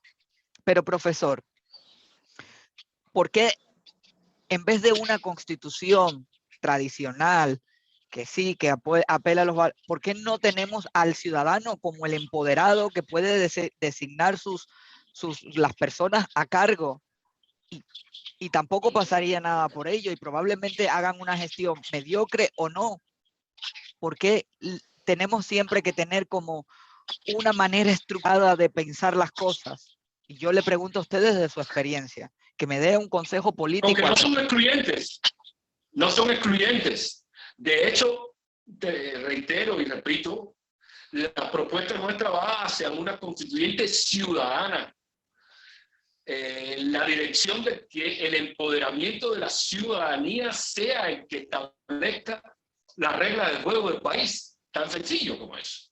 Ahora, todas las sociedades tienen una regla del juego y hay algunas que estimulan más la acción de los partidos y de los líderes y otras que por tradición estimulan más la acción ciudadana. Yo creo que nosotros debemos, a partir de las reglas, establecer la capacidad de los ciudadanos de definir y de seguir su futuro. De hecho, es la base de lo que nosotros estamos haciendo. Pero no es excluyente tener una constitución y tener una constitución hecha desde las inquietudes, participación, discusión, deliberación de los ciudadanos para establecer las reglas del juego. Pero todas las sociedades civilizadas tienen reglas del juego. Porque si no, ¿cómo arreglan los desacuerdos entre los ciudadanos que piensan distinto? Porque la condición de la ciudadanía es la autonomía de pensamiento. Un ciudadano lo es porque es autónomo, pero al mismo tiempo lo es el vecino también. Tiene que haber un mínimo de reglas entre tú y tu vecino para que puedan conversar y discutir y al mismo tiempo llegar a conclusiones que sean satisfactorias para ti y para tu vecino. Lo que nosotros abogamos es porque tengamos justamente una nueva constitución nacida de esa autonomía que van ejerciendo los ciudadanos y que no sea rígida y que sea reformable, pero hacen falta reglas de juego. ¿Qué reglas de juego tener? Las del pacto social tienen otra tradición. La constitución del 40, no veo manera de imponer la constitución del 40 a no ser imponiéndola. En ese sentido, matan la naturaleza de la constitución, porque una constitución no se puede imponer. Porque entonces no nació o no es aceptada sectores importantes de la sociedad. ¿Cuál es la mejor manera de involucrarnos todos? Caminar hacia una nueva regla de juego, igual a la Constitución, para simplificar la conversación entre tú y yo y los oyentes posibles, nuevas reglas del juego que nazcan de la participación ciudadana. Esa es la propuesta que nosotros estamos haciendo desde que montamos aquel viejo proyecto Nuevo País, luego la propuesta 2020 y que ahora es asumida por el Consejo para la Transición Democrática en Cuba. Nueva regla de juego con esos ciudadanos empoderados del que tú hablas. En un país que, por cierto, tiene una diversidad riquísima y nace de una pluralidad excepcional. Entonces, donde hay tanta pluralidad y tanta diversidad, es bueno tener reglas de juego que nazcan justamente de la ciudadanía. Y por eso es que nosotros abogamos por eso. Y cuando defendía la tradición, debo ser más específico. Defiendo cierta tradición. Yo soy historiador, pero soy de la escuela crítica de la historia. La historia tiene que ser mirada desde una perspectiva crítica. Y cuando defiendo la tradición, defiendo cierta tradición nuestra, porque hay otra tradición que no defiendo, que es también nuestra, que debe cambiarse, que es la tradición del machismo. Nada tiene que ver con mi persona. De hecho, siempre me dicen a mí, oye, me cuesta, pero las mujeres hacen de ti lo que te da la gana, ¿no? Y eso... Pero no solamente Cuba, eso. En el mundo entero, el poder es nuestro. De eso iba a hablarle ahora, porque ya yo creo que ha sido muy abarcador y quiero hacerle 3 preguntas más. Y ya con esto voy a dar por concluido hoy, porque por supuesto se me van a quedar muchas cosas en el tintero. La primera de todas ellas es, por supuesto, tiene que haber. Ya estaré en Ucrania, pero bueno, ya haremos alguna cosa. Profesor, el 11 de julio y luego viene el 15 de noviembre, aparece una figura de relevancia a la cual yo he tenido la ocasión de entrevistar en una ocasión. Junior García. Para unos es considerado un traidor acérrimo y para otras personas, pues, un cubano que decidió tomar una iniciativa, que es un artista y que un buen día decidió que no quería entrar en una cárcel como Otero Alcántara y otros tantos. La segunda pregunta que yo le hago, o sea, mi primera pregunta con Junior es ¿qué opinión usted le mereció el 15N? Yo tengo entendido que ustedes tuvieron alguna reunión y tuvieron algunos desencuentros también, pero a mí los chismes de barrio no me interesan, me interesa su opinión de esa iniciativa. La segunda pregunta tiene que ver con, y aquí me gustaría que sí que se mojara un poquito, porque al pueblo le interesa mucho saberlo, la situación de usted y los presos políticos. Usted realmente hace una labor dentro de Cuba con los presos políticos. Realmente yo me ha hecho referencia de que ayuda a unas madres y tal, pero hay otras personas que dicen que, bueno, que a lo mejor no ven eso. Yo siempre he pensado que la política está detrás entre bambalinas, no delante, y que lo que uno dice por delante no necesariamente tiene que ser siempre lo mismo que proyecta detrás, porque a veces hasta los enemigos se dan la mano detrás y tienen gestos, porque es humano. Y ya mi tercera y última pregunta para esta noche, y que me ha quedado muy pendiente y tal. Cuba, ¿cómo la ve usted en unos meses? Porque ahora mismo la situación cubana es crítica. Los que están en el poder están acabados. Aunque no lo reconozcan, ya están en el piso, sin dinero, ahogados. Miren a Gaesa, cómo está moviendo. Ahora ha habido una plataforma en Canadá que está aparentemente, yo no me lo he creído todavía, violando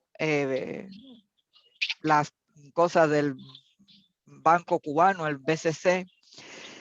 Y bueno, parece que van a empezar con las transacciones y todo esto porque la gente recibe dinero. Pero usted no piensa que realmente habría que tener un bloqueo de verdad, porque Estados Unidos exportó en noviembre casi 11 millones en pollo a Cuba. Mientras eso ocurra, en Cuba, los gordos con guayabera siguen manteniéndose en el poder, porque siguen dándole las miguitas y mucha gente pues vive bien con ello y otra gente vive muy bien en el extranjero y luego va a Cuba y se aprovechan de las leyes de esos que están en el poder ahora para sus propios intereses espurios, perfectos y legítimos, cada quien que haga lo que quiera. Pero ¿no cree usted que tendría que realmente haber un verdadero bloqueo? No embargo, un bloqueo total para que de alguna manera eso que Obama no consiguió y que fue un estrepitoso desastre pueda motivar a que haya cambios estructurales y auténticos dentro de Cuba y que la oposición sea escuchada, porque en el Noticiero Nacional de la Televisión Cubana no se escucha a sus planteamientos, no se escucha a los de Ileana, a los de Junior. Entonces, sigo preguntándole, ¿no habría falta realmente un verdadero bloqueo? Aunque eso vaya y sea contraproducente para la población en el primer momento. Bueno, empiezo por el orden de tu pregunta. Primera, a mí el 15N me pareció una muy buena iniciativa, pero me pareció una buena iniciativa en su concepto original del 20N. Y ahí hubo no desavenencias personales, yo no tengo ninguna desavenencia personal ni personalizo la diferencia política, pero ahí empezó cierta diferencia de parte de nosotros, el Consejo para la Transición Democrática, con la manera en que se estaban llevando adelante el proceso del 20N que después derivó en el 15N. Y justamente en esa diferencia fue que uno empieza a hacer su valoración.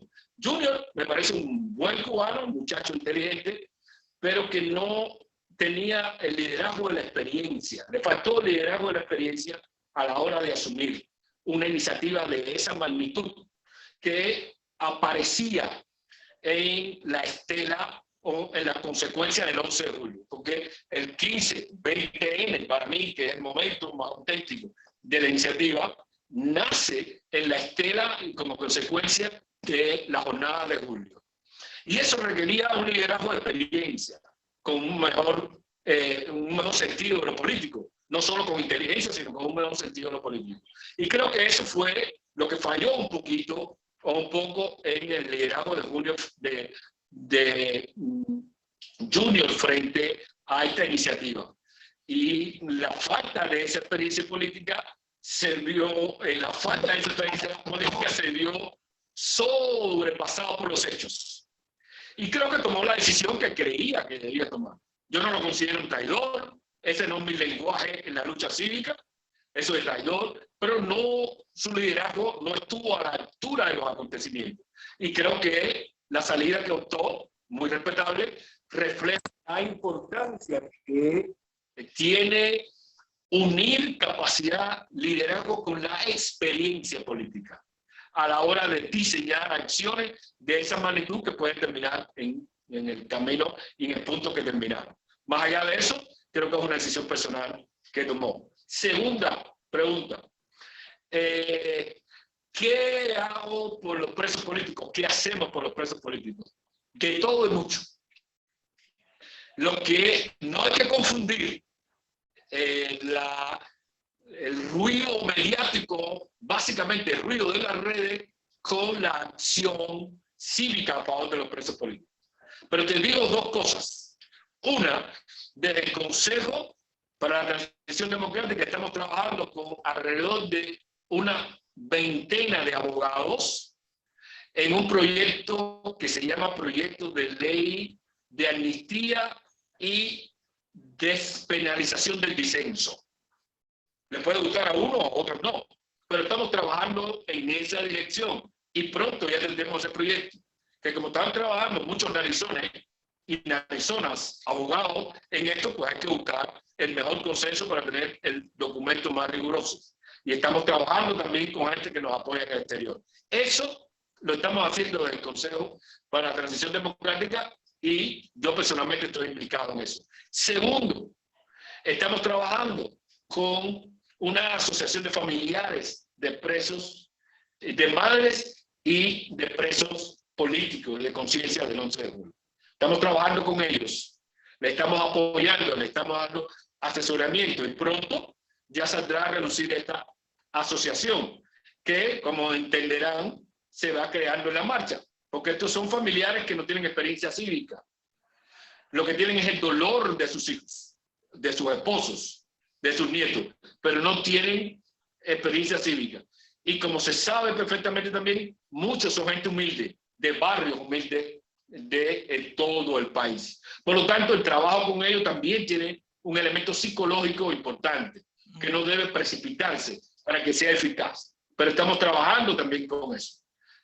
Porque inicialmente en mi entrevista te decía que una de las condiciones para nosotros tiene que ver con los presos políticos. Y esto es fundamental.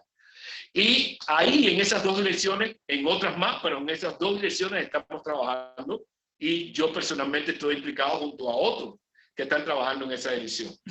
Tercera respuesta, el tema de el embargo o bloqueo.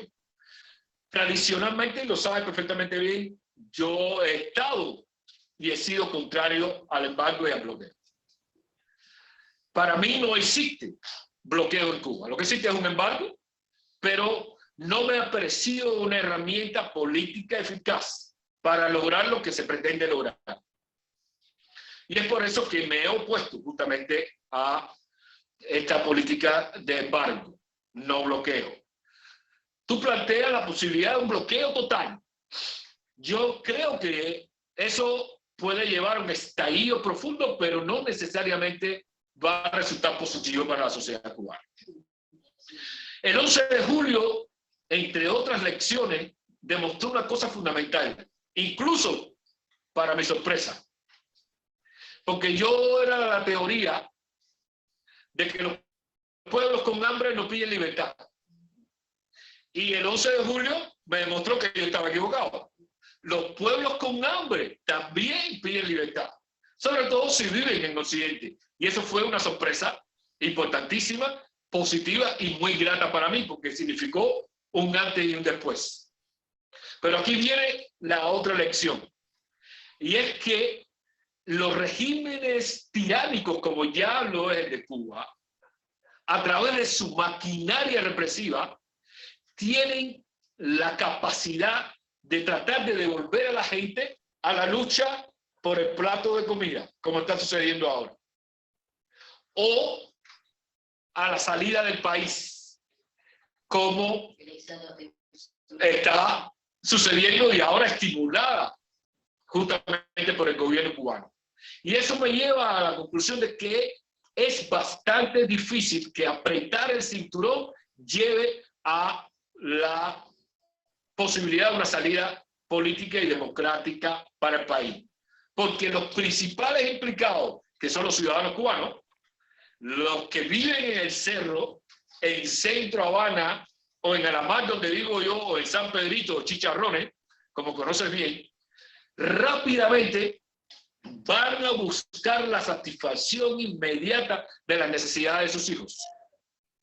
Ya mandaron el mensaje de que quieren libertad, pero le falta la herramienta para lograr ese cambio, que no solo pasa por las manifestaciones públicas, pasa también por otros puntos que son importantes.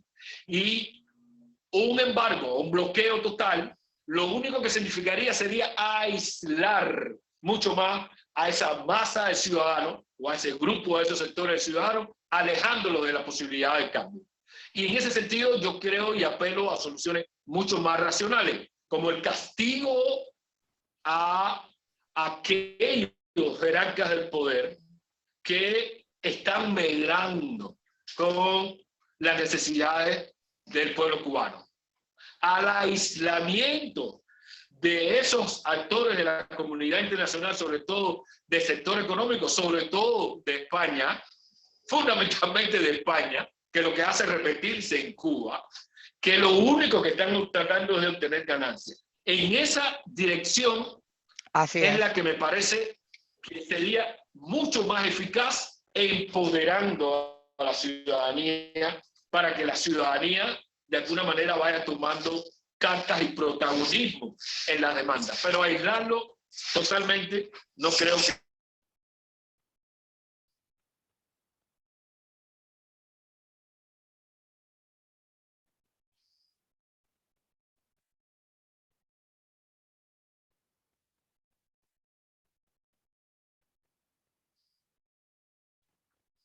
Bueno, parece que hemos tenido...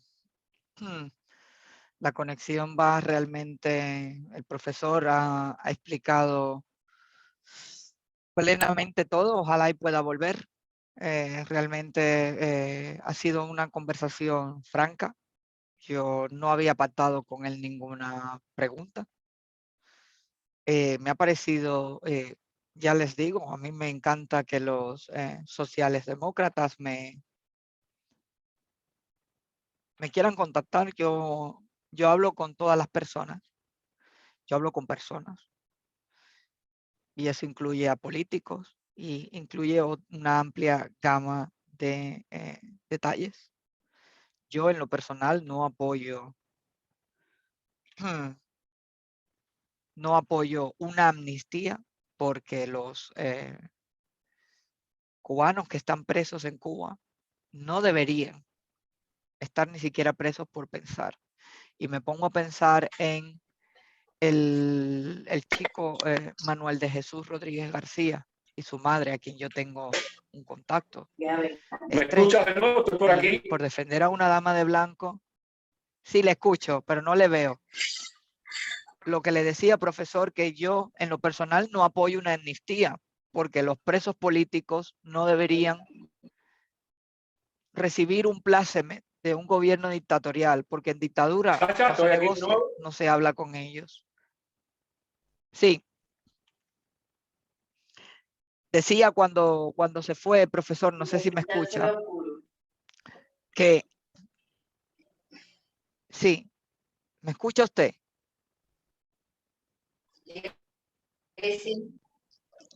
Sí, yo creo que ahora, sí. Yo creo que me escucha. Que se cayó de sí, pronto la comunicación. Que le decía a usted que, bueno, claro, como se fue, por favor, no quiero cortarle el hilo, puede continuar. Yo lo único que le decía es que yo no apoyo una amnistía, porque los presos políticos no deberían estar presos y recibir el pláceme de un gobierno dictatorial con el cual no tiene ninguna legitimidad para negociar ninguna amnistía, es decir, porque a final de cuentas no deberían ni siquiera estar presos. Y la amnistía al final, el preso tiene que aceptar que ha cometido un error y que el gobierno le perdona. Y me ponía el ejemplo, le ponía el ejemplo de Manuel de Jesús Rodríguez García, que por defender a una dama de blanco en Pinar del Río, sigue preso 6 años después.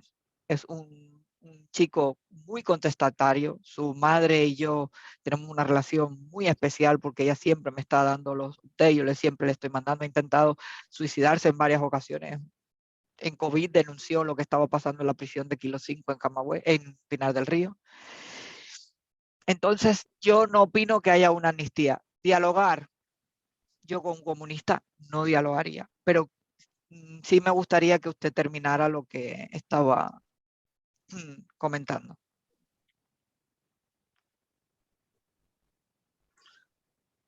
Sí, no.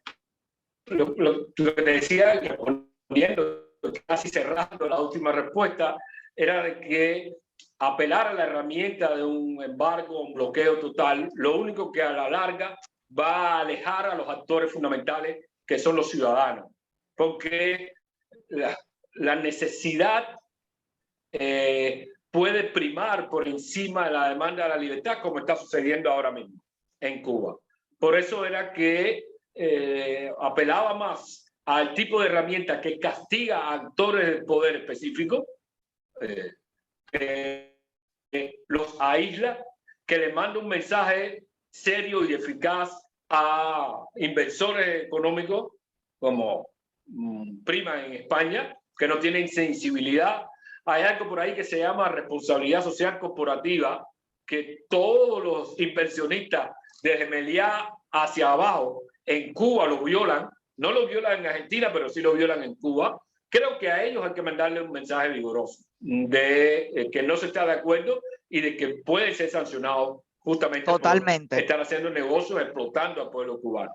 Pero siempre hay que dejarle una ventana de posibilidades a la ciudadanía.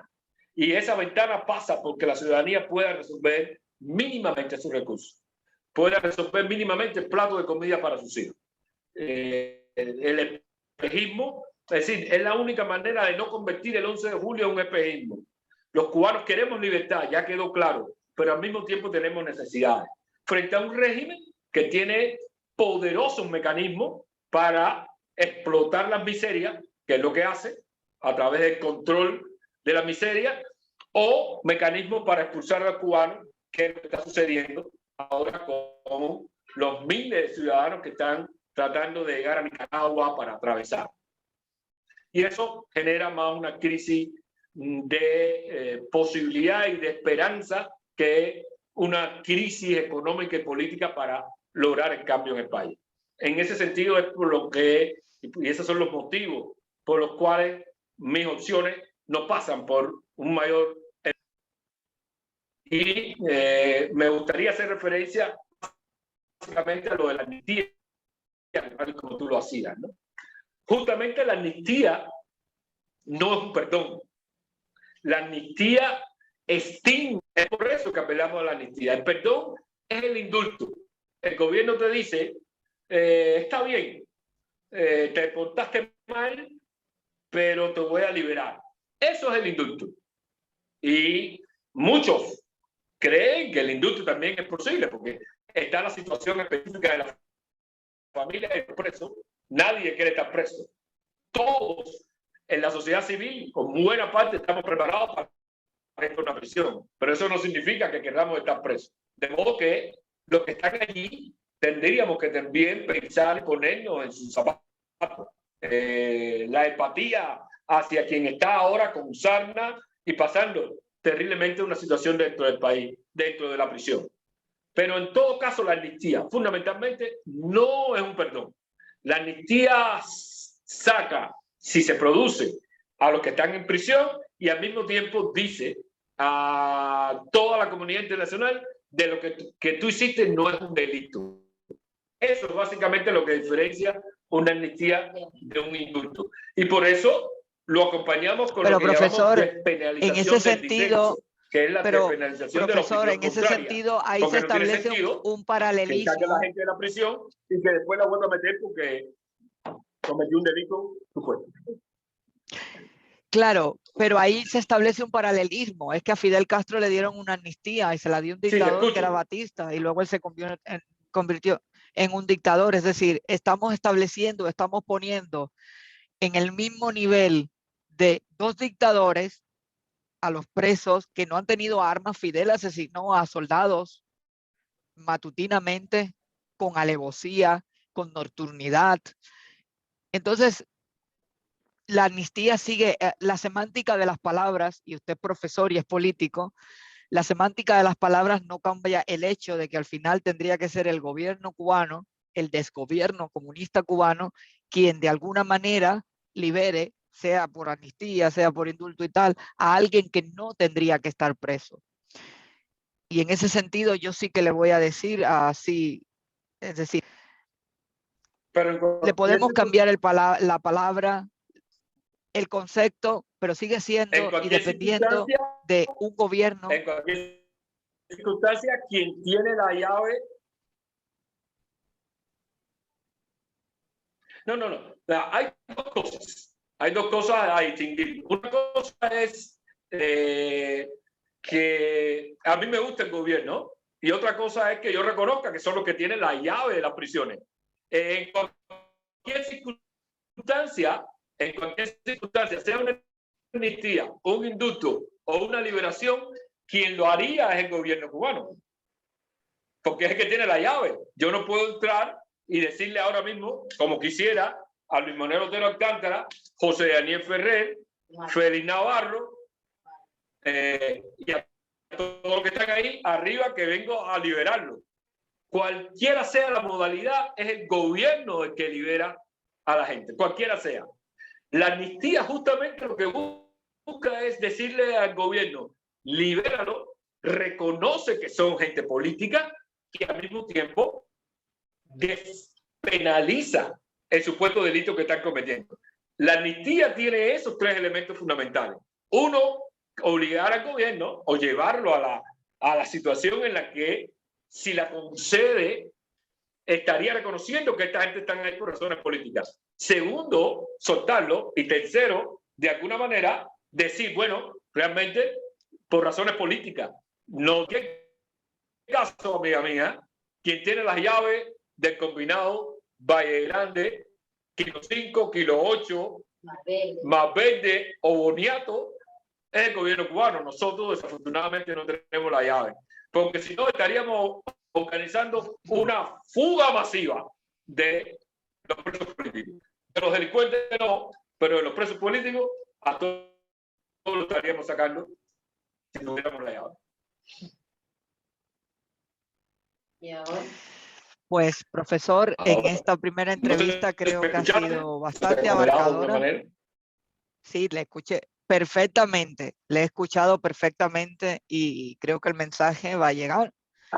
Yo tengo mi posición, pero vuelvo a decir, yo nunca voy a cuestionar a usted como cubano que tengamos pensamientos políticos totalmente opuestos o de manera diferente. Ni digo opuestos, pero tenemos muchas cosas que pueden utilizarse en común. Ojalá y toda la oposición comprendiera que esto no se trata de lo que uno piense, sino, como usted acaba de decir, no de personalismo, sino del conjunto de la sociedad, y que encontráramos no los puntos que nos dividen, sino los puntos que nos unen, que queremos la libertad de Cuba, y a partir de ahí ya nos mataremos en un congreso, si es necesario, o a través de otras cosas, pero llegar primero a ese punto es bastante más difícil de lo que la gente realmente, el cubano de a pie, el de San Pedrito, el de Centro Habana, el de El Cerro, el de La Lisa, el de un montón de sitios de Santiago de Cuba, de Chicharrones, de otras zonas,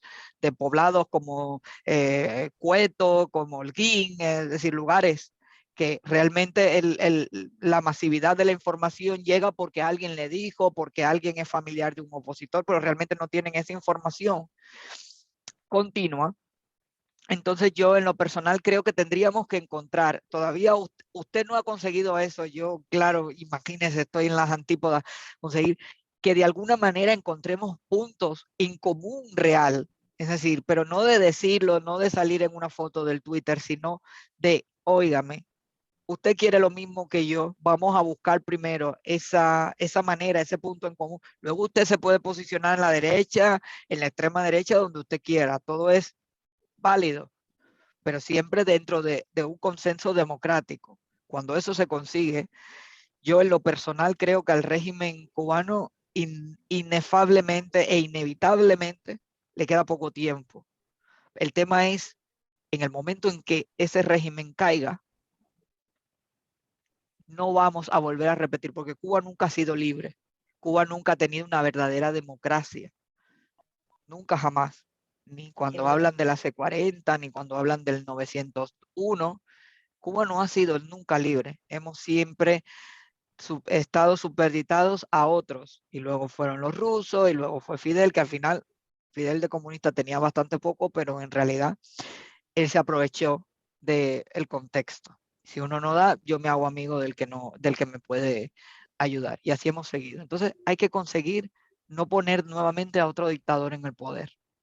Y nosotros, y yo le digo, yo no sé usted, pero yo otras personas con quien he hablado, tenemos realmente, yo creo que es de boquita, pero muchos de ellos en realidad no piensan tanto en ese preso político que está ahora con sarna, como usted ha dicho, y que no hay permetrina, y que no hay signicalamina, y que no hay nada, y sí se pone a pensar en cómo ellos se ven, porque viven en democracias donde se es muy fácil poder hablar cuando tú tienes libertad, cuando tú sabes que tus derechos están mantenidos, y sin embargo, afuera y adentro de Cuba es totalmente diferente. Entonces, yo en ese sentido estoy de acuerdo con usted. Habría que realmente buscar consenso, menos liderazgos y más acciones concretas, pero bueno, en cualquier caso, sigue ahí pendiente. Sigue ahí pendiente. Le agradezco profundamente y si tiene algo más que decir, yo soy todo oídos. Perfecto.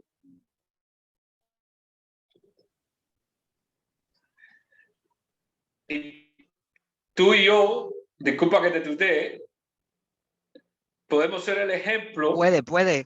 de que no importa de qué acera nos encontremos, es posible tomar vino juntos y tener una conversación racional de la derecha a la izquierda y de la izquierda a la derecha, por ponerlo en términos simples, ¿no? Sin ningún problema, porque me parece que eso es fundamental. Y ya ese sería un punto en común, la posibilidad de generar una conversación racional entre adversarios. Eso, y yo creo que ese es un punto clave y que cuando tenemos que aprender de la historia de la democracia de España. La democracia de España es justamente eso, que una dictadura como la de Franco, que fue necesaria porque gracias a eso España no llegó al comunismo, luego sigue siendo una dictadura. Para mí no hay dictadura ni de derecha ni de izquierda, hay dictadura. Es decir, el que se pone en el poder, se perpetúa en el poder y se quiere mantener en una silla es un dictador. Yo admiro a Eva Perón a nivel personal, pero también sé que era una populista y también sé que también buscaba sus intereses personales y se seguía. Pero bueno, entraban por la democracia y al final les votaban y alaban masas. En fin, es un tema muy acuciante. Como yo le digo, yo tengo mi manera de pensar, pero yo nunca, a mí, ¿cuántos me han criticado por entrevistar a Junior? ¿Cuántos a mí esas cosas, al final yo no vivo con eso. Al final, al día a día, tú tienes que comer, tienes que trabajar, tienes que vivir, y entonces el que te digan que tú o tal, eso no influye en nada. Ojalá y realmente consigamos un objetivo en común. Le quiero agradecer profundamente la oportunidad que me ha dado. Es una oportunidad muy buena y yo la valoro.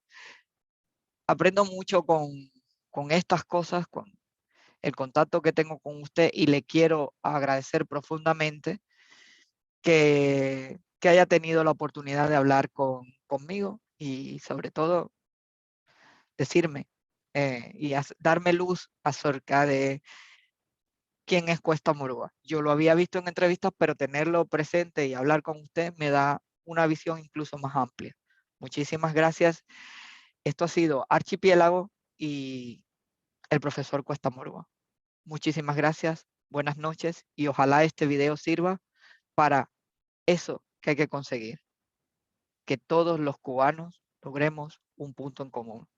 Que podemos ser de derecha o de izquierda o de centro, pero que Cuba sigue teniendo una dictadura y hay que tumbarla. En la diplomacia o en la no diplomacia. Eso ya lo decidirá cada quien.